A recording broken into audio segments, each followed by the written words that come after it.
নমস্কার, আমি অন্নপূর্ণা। আজকে এসে গেছি আপনাদের সকলের প্রিয় অভিনেত্রী ওয়েন্দ্রিলাদির বাড়িতে। প্রথমেই ওয়েলকাম টু হোয়াট নিউ দিদি। কেমন আছো বলো? আমি খুব ভালো আছি অন্নপূর্ণা, তুমি কেমন আছো? চলে যাচ্ছে। আর সামনেই তো পুজো, তোমার প্ল্যানিং কিরকম পুজো? দেখো, পুজোয় আমার প্ল্যানিং বলতে পুজো এবং তারপরেই তো আমাদের এই শোজ এবং শোরুম উদ্বোধন এই সমস্ত কিছু থাকে, এবং আমার পুজোটা কাটেই প্রথম 2-3 দিন, মানে ধরো ষষ্ঠী সপ্তমী, মানে পঞ্চমী থেকে শুরু হয়, পঞ্চমী ষষ্ঠী সপ্তমী ওই সমস্ত কিছু দিয়ে, সেগুলো দিয়ে এবছরও শুরু করার প্ল্যান আছে। এবং তারপরের পুরো যে কদিন বাঁচে আর কি, অষ্টমী নবমী দশমী, আমি এই 3 দিন বাড়িতেই থাকি এবং বাড়ির সবার সাথেই, মানে বাড়িতে যা যা প্ল্যান হয়, আমার মা বাবা যা প্ল্যান করে সেই রকম ভাবে আমার পুজো কাটে। প্যান্ডেল হপিংটা কি তুমি করো না? প্যান্ডেল হপিংটা না, আমি ছোটবেলা থেকে খুব একটা যে ভালোবাসতাম সেটা আমি বলবো না। আমার ওই আশেপাশে যত, মানে ধরো এখন আমার বাড়িতে নিচে পুজো হয়, তো আমি বাড়ির পুজোতে যাই, মায়ের দর্শন করি। আমার কাছে ওই সাজসজ্জা দেখতে যাওয়ার জন্য আলাদা করে ওই ওই আকর্ষণটা আমার মধ্যে কোনোদিনই ছিল না, যে পায়ে হেঁটে দেখতে যাব, তারপরে প্রচুর আর কি মণ্ডপে মণ্ডপে ঘুরবো, ওই আকর্ষণটা আমার মধ্যে সামহাও কোনোদিনও আমি লক্ষ্য করিনি। কিন্তু টিভিতে আমার দেখতে খুব ভালো লাগে। আমি একটু ভিড় অ্যাভয়েড করতে পছন্দ করি, আমি একটু নিজের মতো থাকতে পছন্দ করি, সেই কারণে আমার ওইভাবে পুজো দেখতে খুবই ভালো লাগে। আর পুজোর সময় মেইনলি আমার যেটা মনে হয় আমি মিস করি, সেটা হচ্ছে আমার যেহেতু বাড়ি মালদায়, আমার মালদার পুজো, আমার ক্লাব শান্তি ভারতী ক্লাব, আমাদের যেখানে আমি আর কি ছোটবেলায় প্রত্যেকটা পুজো আমার যেখানে কেটেছে সেটা হচ্ছে আমাদের ক্লাব, এবং সেই পুজোটা এবং সেই অ্যাম্বিয়েন্সটাকে আমি খুব খুব মিস করি। আর সামনেই যেহেতু তুমি বলে শোজ দিয়ে শুরু করবে সবকিছু, সেই সময় ভীষণ টাইট স্কেডিউল তোমার থাকবে। তার মধ্যে স্কিন কেয়ার, হেলথ কেয়ার, তুমি ভীষণ ফিটনেস ফ্রিক, আমরা জানি তুমি ভীষণ মেনটেন করো, তো সেই সময়টা তুমি কিভাবে মেনটেন করো? এইটা তো আমার মনে হয় যে শুধু অভিনয়ের সাথে যুক্ত আছি বলে নয়, এটা আমার মনে হয় প্রত্যেকটা মানুষই নিজেকে নিয়ে সচেতন হতে চায়। কেউ কেউ একটু বেশি, যেমন ধরো আমাদের প্রফেশনে যারা আর কি কাজ করি আমরা, তাদের করতে হয় কারণ আমাদেরকে টিভি স্ক্রিনে দেখতে ভালো লাগা বা যে কোনো জায়গায় আমাদের অ্যাপিয়ারেন্সটা ম্যাটার করে, সেই কারণে করতে হয়। কিন্তু তাছাড়াও আমার এটা মনে হয় প্রত্যেকটা মানুষেরই করা উচিত। নিজেকে ভালোবাসতে গেলে সবার আগে তো নিজের শরীর স্বাস্থ্য এই দিকেই খেয়াল রাখা উচিত। যেমন আমরা ছোটবেলা থেকেই শুনে এসেছি যে হেলথ ইজ ওয়েলথ, তো আমার মনে হয় এটা প্রত্যেকেরই করা উচিত। এবং আমি কাজের আর কি কারণে কিছু কিছু সময় হয়তো একটু বেশি যত্ন রাখা, একটু খাওয়া দাওয়ার দিকে, ধরো খুব খেতে ইচ্ছে করলো তবুও সেটা না খেয়ে একটু কম্প্রোমাইজ করাটা এইটুকু কাজের জন্য করতে হয়। আর স্কিন কেয়ারের দিক থেকে তোমার টিপস এন্ড ট্রিক বলতে তোমার কি আছে পুজোর সময় বিশেষ করে, যেটা দেখো পুজোর ক্ষেত্রে আমি একটাই জিনিস বলবো, পুজো নয়, সারা বছর ভেতরটাকে ভালো রাখতে হবে, তাহলেই তো বাইরে থেকে গ্লো করব। আমি যদি ধরো সারা বছর প্রচুর উল্টো পাল্টা খাচ্ছি, মানে কিছু মানছি না, তাহলে তো সেইটা স্কিনে এফেক্টটা করবেই। আমার মনে হয় একটা হেলদি লাইফস্টাইল স্কিন, চুল সবকিছুকে ভালো রাখার জন্য এনাফ, মানে সঠিক পর্যাপ্ত পরিমাণ ঘুম, জল খাওয়া, ঠিকঠাক খাওয়া দাওয়ার খাওয়া, দ্যাটস অল। আর এই তোমার ইন্ডাস্ট্রিতে তুমি যেহেতু বললে তুমি মালদা থেকে এখানে এসছো, সেক্ষেত্রে বলতে গেলে তুমি আমাদের ইন্ডাস্ট্রিটা পুরো কলকাতা কেন্দ্রিক, তুমি সেখানে বাইরে থেকে এসছো, কতটা তোমার কাছে চ্যালেঞ্জিং ছিল এখানে অভিনয়ের জন্য? এইখানে মজাটা হচ্ছে যে আমাদের ইন্ডাস্ট্রিতে আমরা যারা কাজ করি বেশিরভাগ মানুষই কিন্তু কলকাতার বাইরে বা কলকাতার পার্শ্ববর্তী এলাকার, তো সেক্ষেত্রে মানিয়ে নিতে আমার খুব একটা অসুবিধে হয়নি, কারণ আমার মতো অনেকেই এখানে এসে কাজ করছে, অনেকে মা বাবাকে ছেড়ে এসে কাজ করছে। সেখানে আমি লাকি যে আমার মা বাবার সাথে আমি থাকার সুযোগ পাই।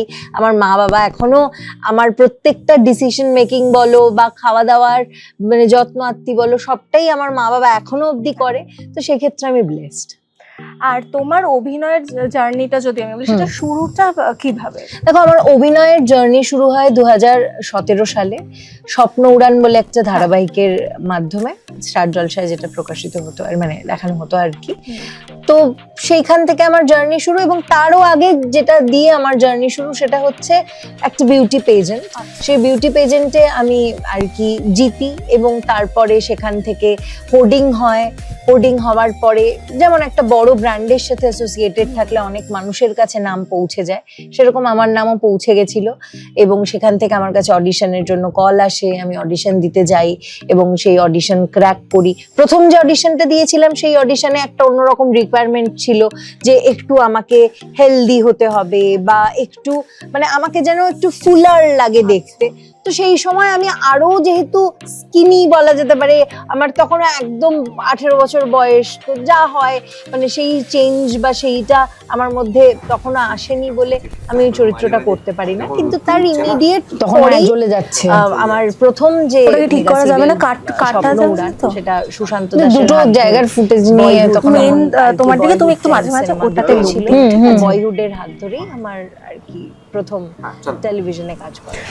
আর যেহেতু অনেক ছোট বয়সে তুমি বললে এখানে চলে এসছো, সেক্ষেত্রে তুমি কি এখানে একাই থাকতে তখন? না, আমি কোনোদিনই একা থাকিনি, আমি বরাবর আমার বাবা মার সাথেই থেকেছি। আমার মা, আমি কলকাতা শিফট করার 1 বছর পরে এখানে শিফট করে যায়। কিন্তু আমার বাবা মানে আমার বাবা যেহেতু কাজের সূত্রে বরাবরই কলকাতায় থাকে, মানে 2010 থেকে আমার বাবা কলকাতায় থাকে, তাই আমার বাবার খুব একটা অসুবিধা হয়নি। কিন্তু আমার মাকে নিজের বন্ধু বান্ধব, পরিবার মানে মা, বাবা, ভাই, তারপরে বন্ধু বান্ধব সবাইকে ছেড়ে আসতে হয় এখানে। তো আমার মার একটু অসুবিধে হয়েছিল সেই সময়। তাছাড়া আমাদের আর কি আমি সবসময় মা বাবার সাথে থেকেছি। আর আমাদের ছোটবেলায় মা বাবারাও আমাদেরকে এটা বলে থাকে যে মানে বড় হওয়া মানে ডাক্তার, ইঞ্জিনিয়ার, টিচারই হতে হবে। তোমার বাবা মাকে কোনো রিকোয়ারমেন্টের? না, আমার বাবা মার কোনোদিনও সেই প্রেশারটা আমার বা আমার ভাইয়ের কারোর ওপরেই ছিল না।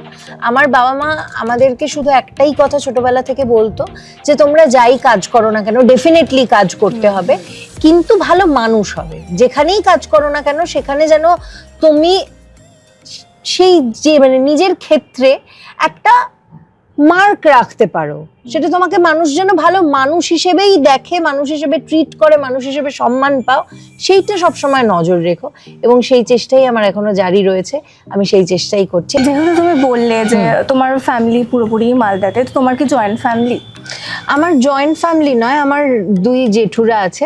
আমরা সবাই আলাদা আলাদা বাড়িতেই থাকি কিন্তু কাছাকাছি সবাই থাকি। তো অত দূর থেকে এখানে যখন চলে এলে একা, কেমন মানে ভাই বোনেদের বিশেষ করে কতটা miss দেখো, করা? ছোটবেলা থেকেই আমার ভাই হস্টেলে পড়তো, আমি বাড়িতে একাই থাকতাম আমার মার সাথে। এবার বাবাও কাজের জন্য বাইরে চলে আসে, তো সব মিলিয়ে আমরা খুব বিক্ষিপ্তভাবে ছোটবেলাটায় থেকেছি।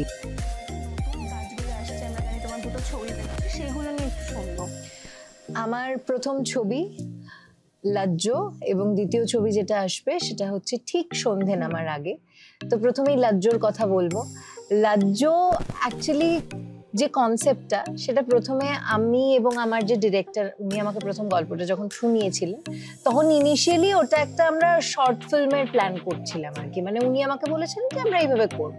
তো একদিন আমাদের কথা হতে হতে, যিনি আমার ডিরেক্টর অনন্যা ভঞ্জ চৌধুরী, অনন্যাদির আর আমার একদিন কথা হতে হতে অনন্যাদি আমাকে বলল যে একটু আমি চাইছি যে আমরা আর যে কাজগুলো করেছি বা আমি যেভাবে ভাবছি একটু বড় স্কেলে করতে। তখন আমি অনন্যাদিকে বললাম যে তাহলে ফিচার করার কথা তুমি কিছু ভাবছো না? তো অনন্যাদি বললে এইটা ভালো বুদ্ধি দিলি, ভালো কথা বললি, এটা নিয়ে একটু ভেবে দেখতে পারি। তো যেমন বলা আর কি তেমনই কাজ।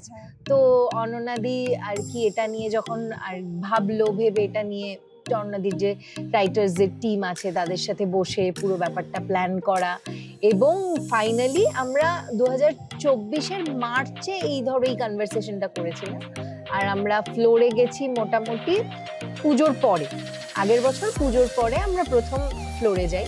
এবং যেহেতু শ্যুটটা আমার পুরোটাই মানে ধরো ইউপি, তারপরে উত্তরাখণ্ড, কি বলে তোমার এই সমস্ত এরিয়া জুড়েই মেনলি হয়েছে, স্পেশালি বেনারস, ধরো বেনারস, লখনৌ, তারপরে আমরা শুট করেছি ধনল্টি বলে একটা জায়গায়।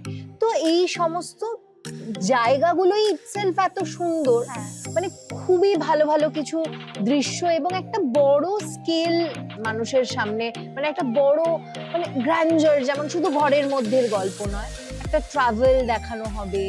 এবং মানে গল্পটা একটা জায়গা থেকে শুরু হচ্ছে, তারা দুটো চরিত্র তারা যাচ্ছে এবং মানে আমাদের যে মূল দুটো চরিত্র তারা হচ্ছে লাজ্জো এবং উমেশ।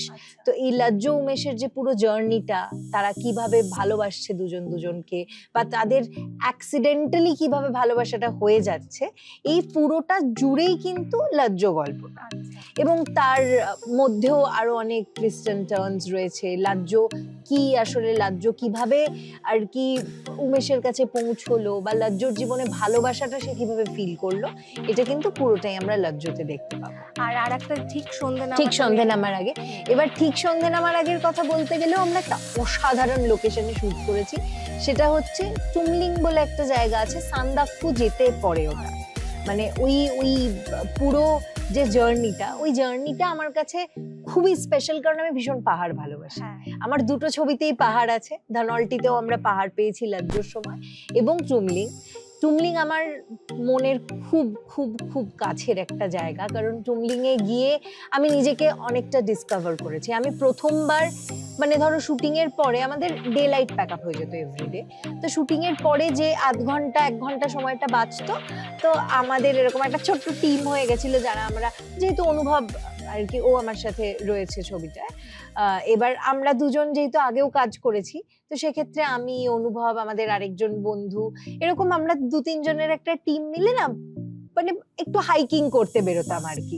মানে ধরো শুট হয়ে গেল, আমরা বেরোলাম, এবং সেখানে গিয়ে প্রথমবার আমি অনুভবের কাছ থেকে, অনুভব যেহেতু গাঙ্গেয় করে, মানে ও বৌদ্ধিস্ট আর কি, পুরো কালচারটাকে ভীষণ ফলো করে, তো প্রথমবার আমরা একদম পাহাড়ের চূড়ায় বসে গাঙ্গেয় করা এবং ওখানে মেডিটেট করা, আমার কাছে ওটা খুব খুব স্পেশাল ছিল এবং আমার সারা জীবন মনে থাকবে।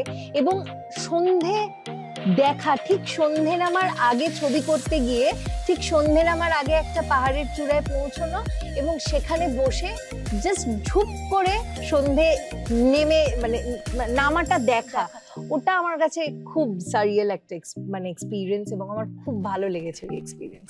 অবশ্যই তোমার ছবিটা তো খুবই ভালো, তোমার অভিনয় জানি, কিন্তু তোমার ধারাবাহিক তুমি আজ অব্দি যে কটাই করেছো, তোমার পপুলারিটি একদম খুবই ভালো রেসপন্স তুমি পেয়েছো। প্রথম দিকে তুমি পজিটিভ চরিত্রতেই তোমাকে আমরা দেখেছি, তারপর সেখান থেকে হঠাৎ করে তুমি নেগেটিভ চরিত্রটাও খুবই ভালো, দুটোই মুখ্য চরিত্র, নেগেটিভ বা পজিটিভ দুটোই আমাদের মুখ্য চরিত্র থাকে, তো এই হঠাৎ করে শিফটটা কেন হলো পজিটিভ? দেখো এইটা না আমাদের অভিনেতা অভিনেত্রীদের হাতে কিছু সময় থাকে না, কিছু সময় এটা যারা কাস্ট করে তাদের হয়তো মনে হয়েছে যে আমি ওই চরিত্রটা, কারণ কি হয় প্রোটাগনিস্ট এবং অ্যান্টাগনিস্ট, যেমন তুমি বললে দুটো মুখ্য চরিত্র একটা মেগা সিরিয়ালকে টেনে নিয়ে যেতে, কারণ নারী কেন্দ্রিক সিরিয়াল তো আমরা বেশিরভাগ সময় দেখে থাকি, বেশিরভাগ কেন 90% সময় নারী কেন্দ্রিক সিরিয়ালই হয় এবং সেখানে মহিলা প্রাধান্যই বেশি পাওয়া হয়। তো একটা পজিটিভ চরিত্রকে মানুষের মনে অনেকটা বেশি পৌঁছে দেওয়ার জন্য একটা নেগেটিভ চরিত্রের প্রয়োজন হয়, কারণ তার ভালোটা আমরা ততক্ষণ দেখতে পারবো না যতক্ষণ না আমরা একটা খারাপ সাইড দেখতে পাচ্ছি অলরেডি, যে এ খারাপ এ ভালো, এই বোঝানোটার জন্য না নেগেটিভ চরিত্রগুলো খুব, তুমি দেখবে নেগেটিভ যারা করে বা নেগেটিভ চরিত্র যারা ফুটিয়ে তুলতে পারে, মানুষের ভালোবাসা পায়, তাদের কাজটা কিন্তু অনেক বেশি কঠিন হয়ে যায়, কারণ সেখানে শুধুমাত্র বিহেভ নয়, সেখানে অনেক ছোট ছোট জিনিস, যেই জিনিসটা মানুষকে হ্যামার করবে বা মানুষের দুঃখ হবে, রাগ হবে, মানুষের বিভিন্ন রকম ইমোশন তার সাথে কানেক্ট করতে পারবে, সেটা করা আমার মনে হয় কোথাও না কোথাও গিয়ে পজিটিভ চরিত্রের থেকে একটু হলেও বেশি ডিফিকাল্ট। এবার সেই ক্ষেত্রে যখন মেকার্সরা বা যারা কাস্টিং করে তারা হয়তো সেই ভরসা বা সেই জায়গাটা আমার মধ্যে দেখতে পেয়েছেন, যে এই মানুষটা একটা এমন চরিত্র তৈরি করবে একটা মেগা সিরিয়ালে, যেই চরিত্রটা আমার প্রোটাগনিস্টকে পুশ করে নিয়ে যাবে সাকসেসের দিকে। তো সেইভাবেই আমাকে তারা দেখেছেন এবং সেইভাবে সুযোগ দিয়েছেন, এবং আশা করি আমি সেই সুযোগের মান রক্ষা করতে পেরেছি এবং দর্শকদের ভালোবাসা পাচ্ছি এবং ভবিষ্যতেও হয়তো পাবো। কিন্তু ডেফিনেটলি দুটো চরিত্রের ব্যালেন্স, পজিটিভ হোক বা নেগেটিভ, আমার মনে হয় দুটোই একটা অভিনেতার জীবনে থাকা উচিত, তাহলে একঘেয়েমি হয় না বা একই রকম চরিত্র পরপর করছি, মানুষ ভালোবাসছে ঠিকই, কিন্তু অভিনেতা হিসেবে আমার যে মনের ইচ্ছে আকাঙ্ক্ষা সেই জায়গাটা পজিটিভ নেগেটিভ দুটো মিলিয়ে করলে আমার মনে হয় অনেক বেশি সুবিধে হয়। আমি এখন যে প্রজেক্টটা রিসেন্টলি শুরু করলাম, গীতা এলএলবি স্টার জলসার অত্যন্ত জনপ্রিয় একটা প্রজেক্ট, যেটা বহুদিন ধরে প্রায় 2.5 বছর ধরে মানুষকে মনোরঞ্জন করছে, সেইখানে না একটা অদ্ভুত গল্পে আমি আর কি যোগ দিয়েছি। ভীষণ ইন্টারেস্টিং একটা গল্প, একটি মেয়ে এবং তার মায়ের সম্পর্ক। যে প্রোটাগনিস্ট রয়েছে গীতা, সে এখন আমাদের বাড়িতে এসে রয়েছে।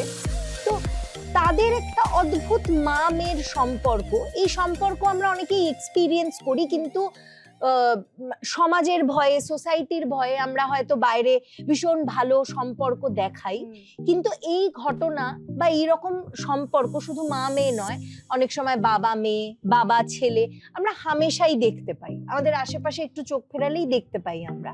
তো এরকম একটা গল্প আমাদের গীতা এলএলবিতে এখন দেখানো হচ্ছে। আমাদের যিনি আর কি বলবো প্রডিউসার কাম পুরো এই শোটার সৃষ্টিকর্তা বলা যেতে পারে, স্নেহাশিস চক্রবর্তী। তো ওনার সাথে, স্যারের সাথে কাজ করছি এবং ওনার লেখনীতে কাজ করছি, এটা আমার জন্য সত্যিই একটা বড় পাওনা। তার কারণ হচ্ছে উনি গল্প, মানে উনি যে কিভাবে কিভাবে গল্পের সূক্ষ্ম সূক্ষ্ম মোড়গুলো বুঝতে পারেন, এবং সম্পর্কটা ওনার কাছে এতটাই মানে গুলে খাওয়া না। তুমি ওনার কাজ, আমি জানি ডেফিনেটলি আমরা প্রত্যেকে, আমি নিজে ছোট থেকে এই আজকে যা এক্সপিরিয়েন্স করেছি ওনার, এবং আরো আর কি নীলাদির মানে লীনাদির লেখা, ওনার সাথেও কাজ করার সৌভাগ্য হয়েছে আমার। তো এনাদের লেখা দেখেই আমরা বড় হয়েছি, এবং আগে রবি ওঝা স্যার ছিলেন, ওনার সাথে কাজ করার সৌভাগ্য আমার হয়নি। তো এতগুলো মানুষ, এই যে মানুষগুলো তাদের লেখনী দিয়েই তারা এক একজন স্টারকে তৈরি করেছে। তো এরকম একটা কাজ করার সৌভাগ্য পেয়েছি, এবং একটা এই সম্পর্কের জটিলতা রয়েছে এরকম একটা চরিত্র করছি। তো আশা করি মানুষের ভালো লাগবে। 2-3 দিন হলো আমার এটা জয়েন করা, তো আশা করি মানুষের ভালো লাগবে, দেখতে ভালো লাগবে। এবং ওই মামের কখনো হাসি, কখনো তাদের মধ্যে অভিমান, এবং সব থেকে বেশি মায়ের সেই আক্ষেপটা যে আমি আমার মেয়ের থেকে সেই ভালোবাসাটা পেলাম না, এবং মেয়ের সেই আক্ষেপটা যে মা আমাকে কোনোদিনও বুঝলো না, মা আমার পরিস্থিতিতে কখনো নিজেকে রেখে দেখলো না। এই যে সম্পর্কের সূক্ষ্মতাটা, সেটা এক্সপিরিয়েন্স করছি।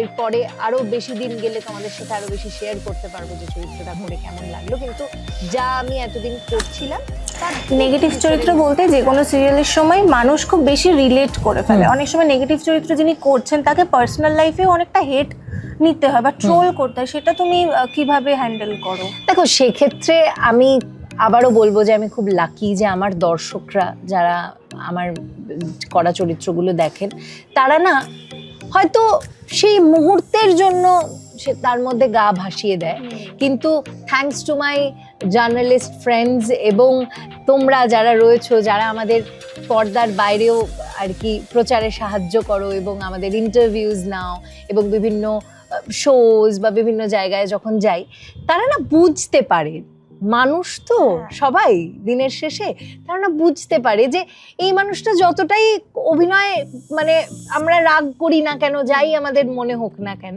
মানুষটা কিন্তু ভেতর থেকে খারাপ না। তো সেইটা কোথাও গিয়ে রিফ্লেক্ট করে যায় মানুষের সাথে কথা বলতে গিয়ে।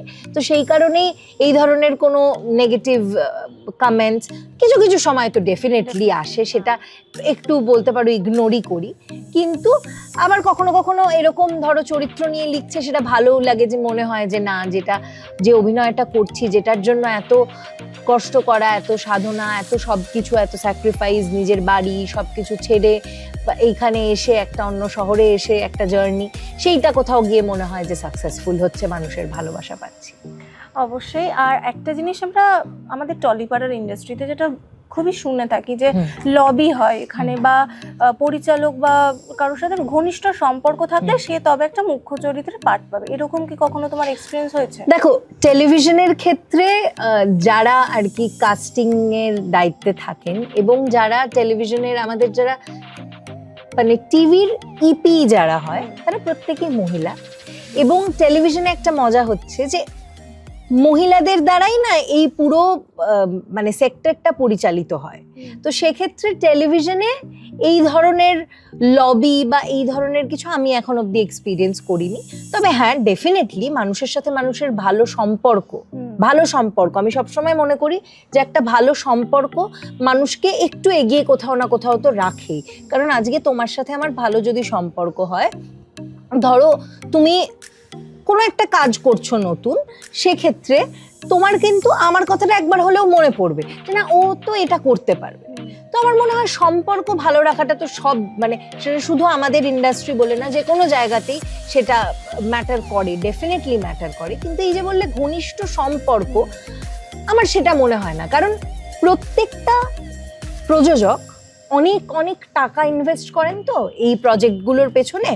এবার সেখানে শুধু সম্পর্ক দিয়ে বিজনেস হবে কিনা আমার মনে হয় সেটা বিচার করার ক্ষমতা এখনো তাবড় প্রযোজকদেরও হয়নি। কারণ ইনভেস্ট যারা করেন, বিজনেস যারা করেন, শুধু সেখানে যদি সম্পর্ক দিয়ে হতো তাহলে তো বাড়ির সবাইকে সবার প্রথম কাস্ট করা হতো। বাড়ির কাউকেও যদি কাস্ট করা হয়, তার যোগ্যতা আছে বা তার মধ্যে সেই ইউএসপি আছে, সেই হিসেবে কিন্তু লঞ্চ করা হয়। এবার সেক্ষেত্রে সে যদি বিজনেসটা দিতে পারলো, কারণ দিনের শেষে আমি একটা কাজ করছি, আমি সেখান থেকে কি চাইবো? আমার লাভ হোক। আমি আমার ক্ষতি করে আমার বান্ধবীকে দিয়ে বা আমার বন্ধুকে দিয়ে তো আমার কাজটা করাবো না। তো সেক্ষেত্রে এই ধরনের যারা কথাবার্তা বলেন যে ওর তো ওনার সাথে সম্পর্ক, ঘনিষ্ঠ সম্পর্ক বলে কাজ পেয়েছে, এগুলো আমি মনে করি বুলশিট। কারণ দিনের শেষে এটা একটা বিজনেস, প্রত্যেকেই আমরা একটা বিজনেসে রয়েছি, এবং একটা বিজনেস রান করার জন্য যোগ্যতা এবং লাক ডেফিনেটলি অনেকটাই, মানে অনেকটা কেন বলবো 95% আর কি প্রথমেই কাজ করে। এবার তারপরের 5% আপনার যদি কারোর সাথে ভালো সম্পর্ক হয়, আপনি যদি কারোর ভালো বন্ধু হন, সেক্ষেত্রে একটু অগ্রাধিকার বা প্রাধান্য তো মেলেই, সেটা আমি একেবারেই নাকচ করে দিতে পারি না। আর একটা জিনিস তোমার কাছ থেকে আমরা জেনেছিলাম যে একটা সময় নাকি ইনস্টাগ্রামে ফলোয়ার্স কম ছিল বলে তোমাকে কাজ থেকে বাদ দেওয়া হয়েছে, সেই বিষয়টা কি একটু যদি বলো? দেখো, সেই বিষয়টা আমি এটাই বলবো যে আমি ওই কাজটার ক্ষেত্রে আমার সাথে কথাবার্তা হওয়ার পরে আমি অলমোস্ট ফাইনাল হয়ে যাই। আমি তাদের সাথে রিহার্সালও করি বেশ কিছুদিন, এবং করার পরে আমি এরকম জানতে পারি যে অন্য আরেকজন তার ফলোয়ার্স বেশি থাকায় বা তার সোশ্যাল মিডিয়ায় মানুষের সাথে সেই যোগাযোগটা বেশি থাকায়, আমার থেকে বেশি থাকায় সে কাজটা পায়। কিন্তু আমি একটা জিনিসই মনে করি যে সব কাজ বা সব কিছুই আমাদের জীবনে যা যা ঘটনা ঘটে, সব কিছুই না তোমার যদি হওয়ার থাকে তোমার জন্য হবে, তোমার যদি না হওয়ার থাকে তোমার জন্য হবে না। আমি সেইভাবেও এখন বিষয়টাকে দেখি। হ্যাঁ, প্রথম ডেফিনেটলি আমি যখন এটা বলেও ছিলাম, আমার তখনও মনের মধ্যে কোথাও একটা অভিমান ছিল যে এই রিজনটা না দিলেও পারতো। আমাকে যদি বলতো যে আমার থেকে বেটার কেউ পারফর্মার সেটাতে পারফর্ম করছে, আমি অনেক বেশি খুশি হতাম। এবং যিনি ওটাতে পারফর্ম করেছিলেন তার সাথে আমি কাজ করেছি, এবং আমি জানি যে সে ভালো কাজ করবে, এবং সে ভালো কাজটা করেওছে, মানুষ ভালোবাসা দিয়েছে, ডেফিনেটলি সেটাতে আমিও ভীষণ খুশি হয়েছি। কিন্তু কোথাও গিয়ে আমার মনে হয়েছিল যে ওই রিজনিংটা আমাকে কোথাও গিয়ে একটু বদার করেছিল, যে ফলোয়ার্স বেশি বা ফলোয়ার্স কম, বা শুধুমাত্র আমি সোশ্যাল মিডিয়ায় মানুষের সাথে অনেক বেশি ইন্টারঅ্যাক্ট করি বা আমি করি না, সেই কারণে কোনো মানুষ কোনো চরিত্রের জন্য বাদ হতে পারে না। আরও অনেক রিজন হতে পারে, কারণ একটা চরিত্র, আমি আবারও বললাম, বিজনেস। এবার সেক্ষেত্রে হয়তো তারা যদি আমাকে এইভাবে বলতেন যে তুমি আরেকটু যদি তোমার স্কিলটা ডেভেলপ করো, বা যদি এই চরিত্রটার জন্য আমরা যে স্কেচটা বানিয়েছি সেটার মতো তুমি যদি হতে পারো, তাহলে হয়তো সেই ক্ষেত্রে এটা আরো বেশি ভালোভাবে ওয়ার্ক করতো। সেই রিজনিংটা আমার মনে হয় আমার জন্য বেটার হতো। তারপরে তুমি সেটাকে ডিল করলে কিভাবে? মানে খারাপ লাগা তো অবশ্যই। দেখো, খারাপ লাগা ইনিশিয়ালি আমি যখন শুনেছিলাম, যেই সন্ধ্যেবেলা এটা আমার কাছে ফোনটা আসে, আমি যখন শুনেছিলাম, ডেফিনেটলি আমার খারাপ লেগেছিল। মনে হয়েছিল যে কাজটা যেহেতু আমার ভালোবাসা, আমি কাজটা খুব ভালোবেসে করি, এবং আমি সবসময় চেষ্টা করি যে মানুষকে, আমি যে চরিত্রটা পাচ্ছি বা যেই কাজটা আমার কাছে আসছে সেটার মধ্যে দিয়ে মানুষকে এন্টারটেন করার, এবং সেই সুযোগটার ক্ষেত্রেও আমি একইভাবেই ভেবেছিলাম। কিন্তু যা হয় আমার হয়তো এই কাজটা করার ছিল না, কিন্তু যখন আমি এই খবরটা শুনি আমার একটু তো দুঃখ হয়েই ছিল, কিন্তু তারপরে আমি নিজেকে এভাবেই বুঝিয়েছিলাম যে আমি অলরেডি একটা কাজের মধ্যে রয়েছি, তখন আমি জিতে একটা প্রজেক্ট অলরেডি করছিলাম, তো সেক্ষেত্রে তার কয়েকদিন মানে তার পরের কয়েকদিন আমি আরো অনেক বেশি ফোকাসড হয়ে গেছিলাম যে এই কাজটা আমার কাছে ছিল সেই কাজটায়, কারণ আমার আলটিমেট গোল কাজ করে যাওয়া, মানুষকে এন্টারটেইন করা। আমার কাছে সেই সুযোগটা যখন ছিল অলরেডি একভাবে যখন ছিল, আমি হয়তো ওটা আর একটা ভাবে দেখাতে পারতাম, তো আমার কাছে অলরেডি তো তখন একটা কাজ ছিল, আমি সেই কাজটা দিয়ে আরো বেশি একাগ্র হয়ে আরো বেটার সিন করে আমার মানুষকে মানে আমার দর্শকদেরকে এন্টারটেইন করেছি এবং ভালোবাসা পেয়েছি, এবং মানুষ সেই চরিত্রটার নামে আমাকে চিনেছে, আমার নামে আমাকে চিনেছে, তো এইভাবেই আমি ডিল করেছি। আর তুমি পরপর যেহেতু চরিত্র করছো, তার মাঝখানে কখনো কিছু নিয়ে তোমার ডিপ্রেশন বা কিছু হয়েছে, সেটা ভালোবাসার ক্ষেত্রে হতে পারে বা কাজের ক্ষেত্রে? দেখো, আমার মনে হয় যে ডিপ্রেশন শব্দটা অনেকটা গভীর, অনেকটা বড় একটা শব্দ। অ্যাংজাইটি হয়, কখনো কখনো মনে হয় যে উফ, এইটা কেন হচ্ছে না, এতবার চেষ্টা করছি এই জিনিসটা কেন হচ্ছে না, কিন্তু আমি যখন এই জিনিসগুলো হয় সেই সময় না নিজের ওপর খুব একটা বেশি নিজেকে খুব একটা বেশি প্রেশারাইজ করি না, বা একটা র্যাট রেসের মধ্যে আমরা প্রত্যেকেই রয়েছি, এবং যেহেতু আমরা এমন একটা কাজ করি, এই কাজটার মধ্যে কোনো রকম নিশ্চয়তা নেই, আজকে আছে কালকে নাও থাকতে পারে, আজকে মানুষ চিনছে কালকে নাও চিনতে পারে, তো এই ভাবনাটা আমি আমার ব্লেসিং গোনা শুরু করি।